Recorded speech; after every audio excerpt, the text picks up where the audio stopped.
Hey, welcome back to another edition of Daily Truth for You with the Pastor at Yahoo, October 10th. And we are in, I think it's 1 Thessalonians 4 today as we go through our one-year Bible, reading the Bible. We're talking about the New Testament portion of it here in our daily videos. And this is talking about, Maranatha, the return of the Lord. Come quickly, Lord Jesus. More specifically about life, death, and eternal life. For example, how do you feel at a funeral? Well, listen to this. Verse 13, brothers, we do not want you to be ignorant about those who fall asleep or to grieve like the rest of men. Hey, it tells us right here, we're not to grieve like the rest of men who have no hope. We believe that Jesus died and rose again, and so we believe that God will bring with Jesus those who have fallen asleep in him.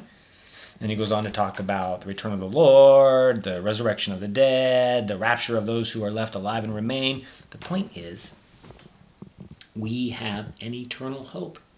In fact, Paul says in another place that we would be the most sad men if all we had was Christianity for this life. But no, it transcends this life. Death is a transition.